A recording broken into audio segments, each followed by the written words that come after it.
They laughed when the CEO pointed at the janitor. "Solve this and you're hired," Richard Hawthorne smirked, holding up a problem no one in the boardroom had cracked. Suited executives chuckled, confident that the man in faded overalls had no chance. Ethan Cole stood there quietly, broom still in hand, his cheeks burning with humiliation. To them, he was invisible, unworthy of respect, just a janitor asked to play a fool. But what came next would silence their laughter. Ethan's mind, sharper than anyone imagined, was already racing with answers. In that moment of public ridicule, he would uncover a solution that the so-called elites could never see. And the man they mocked for cleaning their floors would soon own the very company they ruled from above. This wasn't just a test. It was the spark of a revolution, one that would turn humiliation into triumph, and prove that true worth can't be measured by a suit, a salary, or a title. Ethan Cole had always been part of the background of Hawthorne Industries. Each morning, while executives in polished leather shoes swept past reception, he arrived quietly with his broom and his small cart of supplies. No one stopped to greet him, no one ever asked his name. To most, he was invisible. Just the janitor. But on that particular morning, the grand boardroom gleamed like a palace. Crystal glasses were filled, velvet chairs perfectly aligned, and the scent of expensive cologne hung thick in the air.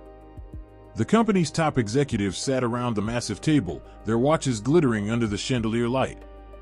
At the head of the table sat Richard Hawthorne, the CEO himself, a man whose pride was as towering as the skyscraper he ruled. Richard was in the middle of presenting a supposedly unsolvable equation, a riddle wrapped in corporate jargon, meant to showcase his intellect. "This, ladies and gentlemen," he said, tapping the board with his manicured finger, "is the kind of problem only the sharpest minds can solve. It separates leaders from followers." The executives nodded obediently, their laughter shallow, their eyes scanning the puzzle as though pretending to think. None dared to admit they didn't understand it. After all, here, status meant survival. Ethan had been quietly polishing the brass handles near the door when Richard noticed him. A smirk spread across the CEO's face. "You there," he said loudly, his voice cutting through the chatter. Every head turned toward the janitor. "Yes, you with the broom. Come closer." Ethan froze, heart pounding. Dozens of eyes burned into him as he stepped into the room. His overalls, dust-stained and creased, looked painfully out of place among silk ties and tailored suits. Richard leaned back in his chair. "Tell me, janitor, can you solve this problem?" He gestured at the equation sprawled across the board. The room erupted in chuckles. "Maybe he'll mop it clean," one executive sneered. Another whispered loudly enough for everyone to hear, "The only numbers he knows are the ones on his paycheck." Ethan swallowed hard. His cheeks burned, but he stood still, eyes fixed on the board. Inside his mind, numbers and patterns already danced. He recognized the problem instantly, something he had studied years ago in his engineering classes before life forced him to trade textbooks for a mop. But he said nothing. He wasn't ready. Not yet. Richard wasn't finished. "Gentlemen, imagine the irony," he said, voice dripping with mockery. "If our janitor could solve what none of you could, perhaps I should give him your jobs." The table burst into laughter, the sound echoing like knives in Ethan's chest. One of the younger executives, eager to impress, pushed the humiliation further. "Tell you what," he said, leaning forward. "If the janitor can solve it, I'll personally shine his boots for a month." The laughter roared even louder. Ethan gripped his broom tighter. Every instinct told him to shrink, to back away, to retreat into the comfort of invisibility. But something inside him flickered, a quiet resolve, a whisper that he'd buried for years. He remembered the nights he had spent solving puzzles by candlelight, the notebooks filled with scribbles no one had ever seen. He wasn't just a janitor. He had a mind, a gift, even if the world had long forgotten it. Richard saw his hesitation and pounced. "Here's the deal," the CEO declared, his voice booming. "Solve this in front of us all, right now, and you're hired. Fail, and," he paused, grinning as the executives leaned in, "you clean this building until the day you drop." The room fell silent, the challenge hanging in the air like a trap. Ethan's humiliation had reached its peak, and now the stakes were cruelly set. He had been pushed into the spotlight against his will, cornered with a task that seemed impossible. To everyone else, it was entertainment, a spectacle at his expense. Ethan took a deep breath. His eyes scanned the board once more, his mind already unraveling the threads of the problem. He knew what he had to do. This was no longer about humiliation. This was about reclaiming the dignity they had tried to strip from him. And so, with the broom still in his hand, Ethan stepped closer to the board, ready to face the challenge that would change everything. Right now, Ethan is standing at the edge of the impossible. Humiliated, cornered, and underestimated, he's about to show everyone in that boardroom, and all of us, that true brilliance can come from the most unexpected places. And if you're enjoying this journey, if you believe in stories where the underdog rises and flips the script, then take a second to subscribe to the channel. Because here, every story is a reminder that the world's next great triumph might come from someone no one saw coming, including you. Don't miss what happens next. Ethan stood before the board, the broom still in his hand, his palms damp with sweat. The executives leaned back, smug smiles plastered across their faces. They were waiting for him to crumble, to stutter and back away, confirming the role they had already assigned him, the invisible janitor, the fool in their game. But Ethan's eyes locked on the numbers, the symbols, the tangled equation sprawled across the glossy whiteboard. And slowly, the noise of the room faded until there was nothing but the puzzle in his mind. He stepped closer. Each stride felt heavier than the last, yet steadier too, as if the weight of his life pressed behind him, pushing him forward. He raised the marker Richard had arrogantly tossed his way. His fingers trembled, not from doubt, but from the gravity of what was coming. "Go on then," Richard smirked. "Show us how the mopman solves math." A ripple of laughter followed, but Ethan didn't flinch. He began writing. Not wildly, not hastily, but with deliberate, confident strokes. Each line of his solution unfolded like a symphony, every calculation precise, every connection elegant. The executives frowned. First with amusement, then confusion. Whispered comments echoed across the room. "Wait, that step looks correct. Is he actually?" Minutes stretched into eternity. Ethan's mind operated at lightning speed, weaving through the problem with the practiced ease of someone who had solved puzzles like this in solitude for years. What had been presented as impossible became inevitable in his hands. The symbols aligned, the numbers fell into place, and at last, he circled the answer. A silence fell heavier than any laughter that had preceded it.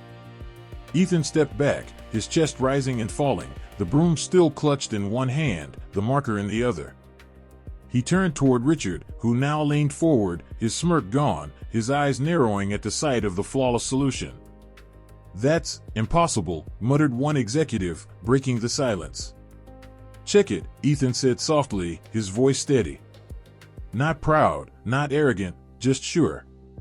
In the corner, a guest had been observing the entire exchange. Dr. Patel, a renowned mathematician and consultant brought in to validate corporate algorithms, rose from his seat. He adjusted his glasses and approached the board. For a moment, the only sound was the squeak of his shoes against the marble floor. He studied Ethan's solution carefully, his brow furrowing, his lips moving as he retraced the logic. Then he turned. "It's correct," Dr. Patel announced. His voice carried with the authority of truth. "Not only correct, it's elegant. This is the kind of solution that takes both intuition and brilliance. Whoever solved this doesn't just understand mathematics, he understands its beauty." Gasps rippled across the room. Several executives shifted uncomfortably in their seats, their smugness draining into disbelief. The young executive who had mocked Ethan earlier swallowed hard, his bravado evaporating. Richard, however, was not ready to concede. "Luck," he spat. "Anyone can stumble on the right path once." But Dr. Patel shook his head firmly. "This isn't luck. This is mastery. Mr. Hawthorne, I dare say your janitor has outperformed every analyst in this building." Ethan said nothing. He didn't need to. His work spoke louder than any boast ever could. Richard rose abruptly, his face flushed. Fine. You solved a riddle. But one solution doesn't make you more than what you are. He sneered, desperate to regain control. Tell me, janitor, could you do it again? Could you solve another? Or was this your one lucky day? Dr. Patel interjected sharply. I'll give him another. He quickly scrawled a fresh, complex problem across the board, one notorious among mathematicians for its difficulty. The executives groaned, already bracing for Ethan's humiliation. But Ethan simply stepped forward again. This time, his movements were smoother, faster. His confidence had been ignited. Line after line, he broke down the problem with astonishing clarity, as though peeling layers from a mystery only he could see through. Within minutes, he had arrived at another flawless solution. Dr. Patel's eyes widened in awe. Brilliant. Absolutely brilliant. Now, even the most arrogant executives were forced to clap. Hesitantly at first, then louder, until the room filled with reluctant applause. Ethan stood quietly, absorbing none of it for himself. He wasn't there for validation. He had proven to himself long ago what he was capable of. Today, the others had simply been forced to see it too. Richard, however, was cornered. His attempt at ridicule had backfired spectacularly, and the room that once laughed with him now watched with thinly veiled disdain. The CEO's jaw tightened. Enough, he barked. This sideshow is over. Back to your duties, janitor. But the tide had turned, and Ethan knew it. He placed a marker on the table, leaned his broom against the wall, and met Richard's eyes with calm defiance. You said, solve this and you're hired, Ethan reminded him, his tone even. I solved it. Twice. The executives murmured, some smirking now at Richard's predicament. To go back on his word would tarnish the CEO's already fragile authority. Richard's pride trapped him as effectively as any contract. Fine, Richard snapped. You're hired. Congratulations. But Dr. Patel wasn't finished. Mr. Hawthorne, forgive me, but this man doesn't belong in an entry-level position. He belongs in leadership. Talent like this doesn't sweep floors, it builds empires. The words hung in the air like prophecy.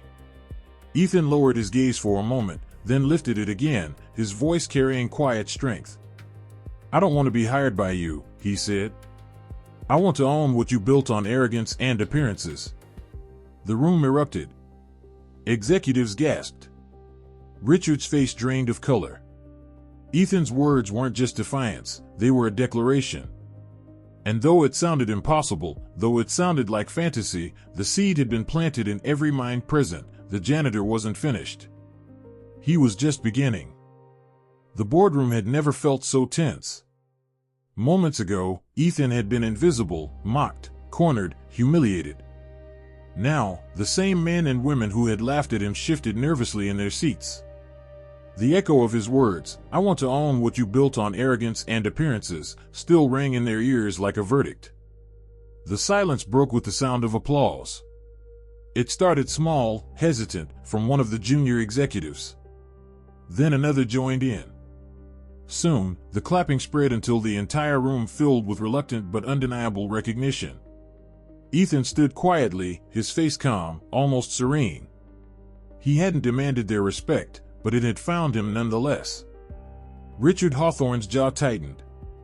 He slammed his palm on the table, his pride wounded deeper than any insult could reach. This is absurd, he roared. He's a janitor. Nothing more. But the words rang hollow now. No one echoed them. Instead, eyes that once looked at Ethan with disdain now studied him with cautious admiration, or fear. The humiliation had shifted. It was Richard who now stood exposed, his arrogance unraveling before the very people he ruled. Dr. Patel stepped forward, his voice firm. Mr. Hawthorne, genius cannot be ignored. You can dismiss him as a janitor, but we all saw what happened here today. Ethan Cole is not just another employee. He's a man capable of shaping the future. The crowd murmured in agreement. Ethan, however, didn't revel in the attention. He bowed his head slightly, humbly, and spoke softly, "I don't need your applause. I only needed to prove that worth isn't measured in suits or titles." The weight of his words silenced the room. The executives shifted uncomfortably, many recalling their own cruelty, the way they had sneered and joked at his expense. Now, the shame was theirs. Richard's fury boiled over. "You think you've won something here? Fine, you're hired, as I promised. But owning this company? That will never happen." He sneered, clinging to whatever scraps of control remained. But fate had other plans. In the weeks that followed, word of Ethan's brilliance spread beyond the boardroom. Dr. Patel personally recommended him to investors and innovators hungry for talent uncorrupted by arrogance. Articles were written. Whispers grew louder. And soon, Ethan was no longer just a janitor, he was a man people wanted to follow. Meanwhile, Richard's empire began to crack. Investors questioned his leadership. Executives, once loyal, now doubted his vision. The story of the janitor who solved the impossible problem had captured imaginations, and Richard found himself on the wrong side of history. One by one, those who had mocked Ethan faced their own reckoning. The young executive who had promised to shine Ethan's boots resigned in disgrace after his failed attempt to belittle others was thrown back at him in countless retellings of the story. Another, who had laughed the loudest, was demoted when clients requested to work with Ethan instead of him. Justice came not through vengeance, but through the slow, steady weight of truth revealed. Ethan, offered positions of power, made a different choice. With the support of investors who believed in his vision, he quietly bought shares. Patiently, deliberately, he built influence not through arrogance, but through trust. And when the day came that Richard Hawthorne was forced to step down, it was Ethan Cole who walked into the office not as a janitor, not as an employee, but as the new owner. The news spread like wildfire. The man once invisible had risen higher than anyone thought possible. Crowds of employees gathered in the lobby, cheering, clapping, not because they feared him, but because they respected him. Ethan stood before them, his voice steady, humble as ever. "I started here cleaning your floors," he said, "and I'll never forget that. Titles don't make us better than anyone else. What matters is how we treat each other, and what we do with the talents we've been given. I promise you, under my leadership, this company will be built not on arrogance, but on respect and vision." The room erupted in applause, not forced, not hesitant, but genuine. For the first time in years, hope filled the halls of Hawthorne Industries. And Ethan? After the speeches, after the cheers, he returned to his modest apartment, to the quiet life he had always lived. He still wore his worn sneakers. He still helped neighbors carry groceries. He still read puzzles late into the night, scribbling answers in his old notebooks. Owning a company hadn't changed who he was. Because true worth, Ethan knew, had never depended on recognition. It had only ever depended on being true to himself. And that's the lesson Ethan left us with: greatness doesn't wear a suit, and respect isn't bought, it's earned. He went from janitor to owner, not because he chased titles, but because he stayed true to who he was. And if this story resonated with you, here's your chance to carry its message forward. Drop a comment below, tell us what part of Ethan's journey inspired you most. Let's build a community where underdogs lift each other up, just like Ethan proved we all can. And of course, don't forget to subscribe, because every story here is a reminder that your moment of triumph might be closer than you think.